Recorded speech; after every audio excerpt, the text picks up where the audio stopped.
Does anybody have any idea how to do eyebrows? You can't really see it. Oh, there you go. Alright, my thyroid medication. I've got a tumor next to my thyroid.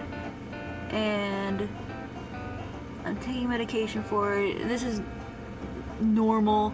If you know me for a while, you know that I've totally lost my hair and all that jazz. And so my hair is actually doing really great. This isn't cut or anything.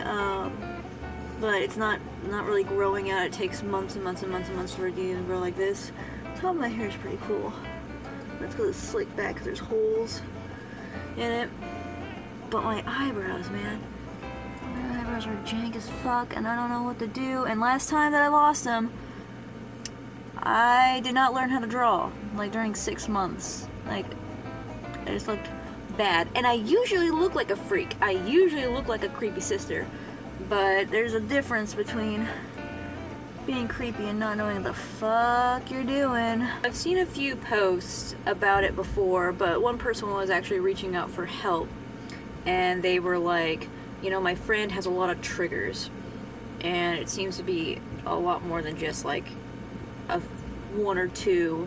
It seems like every little thing now is kind of bothering them, and there's like 50 different things, and they lash out and they say, no, please don't talk about that, it's really like anxiety, whatever. And you know, I'm sure you know somebody like that.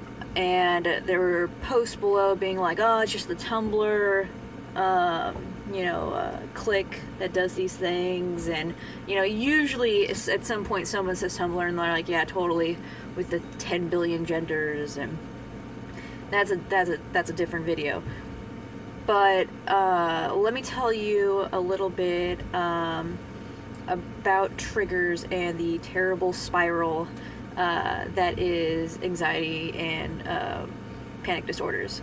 So they are really tricky, and it's kind of cool and fascinating how it works, and it's also a little bit scary. So I'm going to try to simplify it the best way that I can.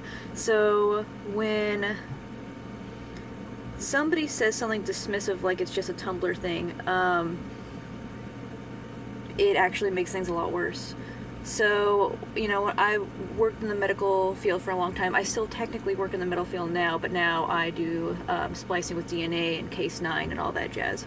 But I worked ER for quite a few years. I worked as a CMA, I worked as a lab assistant, I worked as doctor's assistant. I never got to doctor or nurse. I went more into the laboratory way.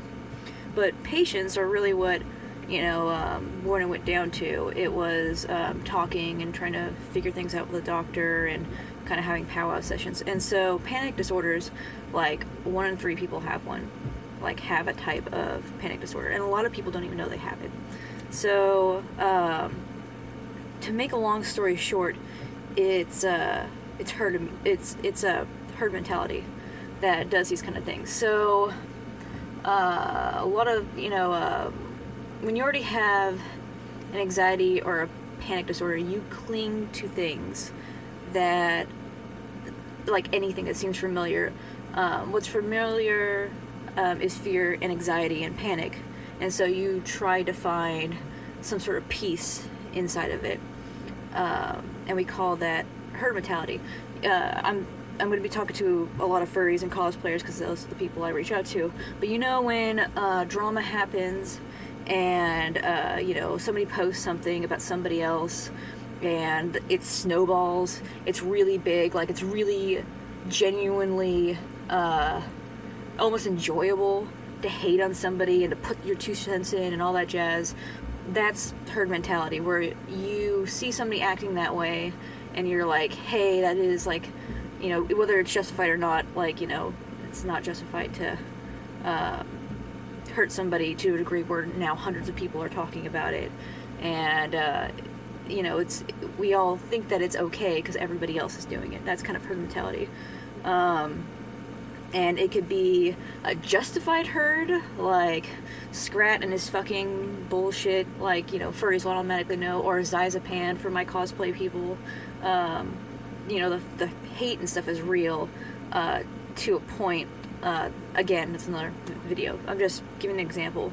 So with the herd mentality when it comes to panic disorders, just in case you don't have one, when you have when you have a real life scary trigger, it is, and you have a panic attack, it's terrifying. You feel like you are dying. People tell you to calm down. Usually that makes it worse. You're hyperventilating. Your body actually thinks that you're in danger. It's like you're watching a car wreck and nobody else can see it. It's terrifying. When I'm in control of most of it, for the most part of it, my trigger's actually lines. Like, apparently it's like normal too. Like, if you're waiting in line and then the panic attack kind of starts, and there's no reason for it. I'm in a fucking line, but it's just how it is. That's like, you know, my last hurdle to get into it. I used to be ordering things. It was weird. So anyway, the brain is funny. So anyway, when you have a panic disorder that's unchecked, like you don't know the proper way to disassemble yourself, you know, you might need medication for it, you haven't talked to anybody about it, you just let this panic attack consume every single part of you, you look for familiar ground. And, you know, like herd mentality, when you go online, and this is why people get the Tumblr thing, is because Tumblr really is where people speak their mind and their fears and their passions or whatever, and this is a breeding ground for new panic attacks, because all it takes is just for somebody that's already disjointed and disconnected, you know, they're looking for some sort of camaraderie, like, you know, like please don't tell me I'm crazy, because that's like the one thing that people with anxiety think is like, oh fuck, I'm going crazy, that my panic attacks are getting worse, and you know, and that's actually what is making it worse, is thinking that, you know, you can't get a hold of yourself and all that jazz. And to people that don't have panic attacks, it doesn't make any sense, but to people that have panic attacks, I'm ringing real true. This story sounds really familiar. So when you have a panic attack disorder that's unchecked, somebody, you go on, let's say Tumblr or Facebook or fucking anywhere, like, you know, you go on a dinner date or whatever, but usually we get into deep conversations like this, these weird kind of click conversations online, and we're like, yo, somebody's like, I have a fear of drowning. Like, one time I was on a boat and I fell off and they didn't get to me quick enough and I started sinking underwater. Thank God my brother was there and, you know, it saved me, blah, blah, blah. And now to this point, whenever I'm near water, I can't even fucking deal. Like, I can't deal. I get flashbacks or whatever. Or I was in a car accident and somebody I knew died right next to me and it was fucking terrible and yada yada. So to normal people, we're like, well, you know, normal people, I'm using the quotations, they're like, oh my god, it's so sad, we want to empathize with them, you know, like, you know, I couldn't even imagine going through something like that. But if somebody that has an unchecked panic attack disorder, or just like PTSD or something, right, they're like, oh my god, I get that, I know fear, I get that, I should be fucking afraid of that. Like, oh my god, yeah, I could fucking drown. Like, or oh my god, like I could get in a car wreck. I'll never be able to see my spouse again. Like, they'll be, and they're legit real fears, because now somebody else has not only gone through it, not only told them that fear is real and it happened to them and it could easily happen to you, which all of that is fucking true. So there's, how do you tell somebody that's on that fucking level that, you know, you need to calm down? It's very, very unlikely that something will happen like that. To somebody that has a panic disorder, they're like, nope, it's already installed into me.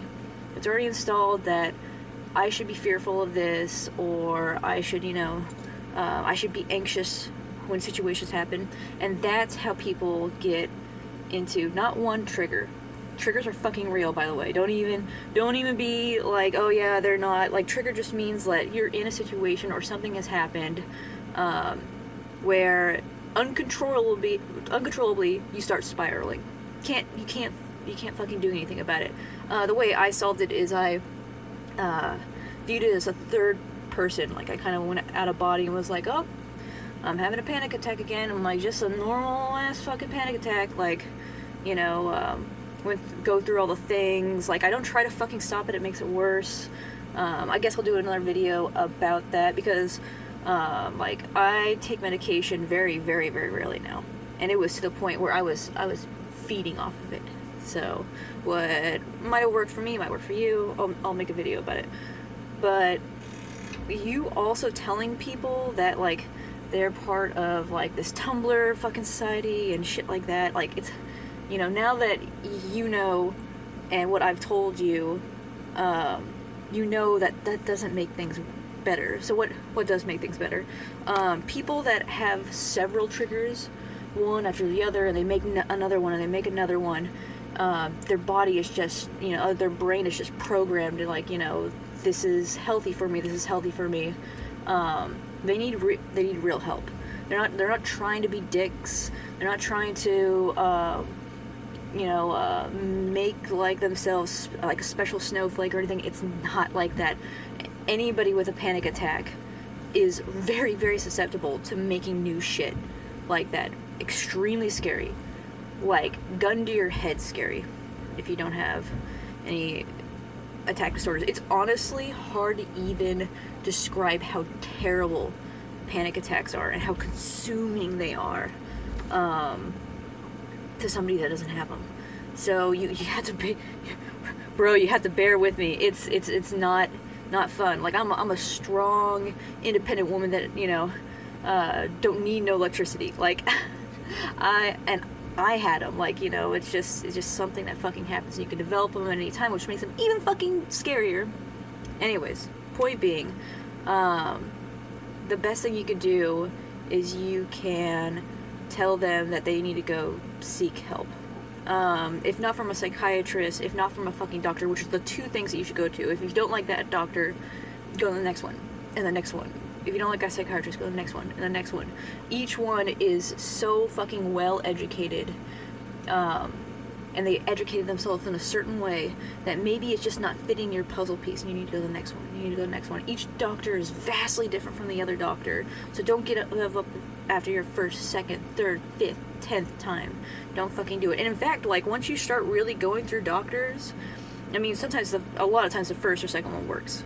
But once you start going through all these doctors, you start to formulate an opinion about, you know, like, maybe if I take a little bit of this and a little bit of that, and you really do become your own best psychiatrist, because only you can talk to you. Unfortunately, you're the only one in this battle. But you got friends. Like, you got people, you got support groups. Like, you fucking got it. And I promise you, like, you know, it's scary fast. Like, once you get your system down, how fast panic attacks go down. Just know that for anybody that's spiraling, that's going through this, like, oh fuck, I got another trigger. I could tell, I could fucking, like, that's, you know, that's once you get a hold of yourself and you figure out what the best way to communicate with your brain is, whether it be medication or whether it be talking to your self-talk needs to be improved. Diet's a really fucking big one. I can't even express how amazing your diet is. But just know that you're not fucking going crazy. It's a panic attack. It's a PTSD. It's fucking, you know, anxiety. Like, it's a normal thing. 1 out of 3 people fucking have it to some extent. A lot of us have it to a crippling extent, and you're not fucking a Tumblr fucking, you know, grabbing for fucking attention person. Don't fucking listen to people like that. Don't fucking say that to somebody either. Like, it's not productive in any party, and it just makes the person feel like shit. Somebody who's spiraling needs help. They need fucking help. And unfortunately, in the States, I've definitely realized that if you say, hey, you need to go talk to a professional, that's actually insulting. You actually can't fucking say that to somebody unless you're really, really close to somebody or something of the matter. So what I do is I usually go to somebody who's closer to that said person, be it their parent or some, you know, their best friend or something like that. I'm like, you know, you're the one that they're gonna trust to actually, like, go and see somebody. Because, man, it's the best decision you'll ever fucking make. is the best decision. No one's calling you crazy. You're just dealing with a brain that doesn't know how to communicate correctly yet. That's all you're dealing with. And so talking to somebody is the first fucking step. So, alright, that's it. Fucking 14, yeah, going on, whatever. I love you guys so much. I guess it's Happy Saturday. Fuck. Happy Saturday. Mazo is here. I'm so glad that you're with me. So, bye-bye, bye!